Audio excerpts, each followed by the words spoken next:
ఎయిర్పోర్ట్లో మనకి ఇంటర్నెట్ ఉండటం, వైఫై ఉండటం ఇదొక ఎత్తు. కానీ ఫ్లైట్లలో, ఇంటర్నేషనల్ ఫ్లైట్స్లో ఏర్పాటు చేస్తుంటారు కదా. ఇప్పుడు స్టార్లింక్ వాళ్ళు ఈ ప్రొవైడ్ చేస్తున్నారు. నేరుగా స్టార్ ఉంది, ఏదైతే తమకి శాటిలైట్లు ఉన్నాయి అన్నట్టుంది. వివిధ సంస్థలు అంతర్జాతీయ రంగంలోకి దిగినాయి. అయితే డెల్టా అన్నటువంటి సంస్థ స్పేస్ ఎక్స్ వాళ్ళకి సంబంధించినటువంటి స్టార్లింక్ సర్వీసెస్ తమకి వద్దని చెప్పింది.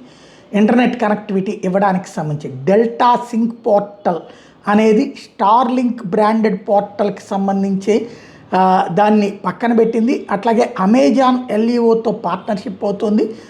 డెల్టా వచ్చేటప్పటికి ఇప్పుడు అనేక కాంపిటీషన్స్ని ఫేస్ చేస్తున్న సమయంలో హై స్పీడ్ వైఫై ఆన్బోర్డ్ ఇస్తామని ప్రకటించింది.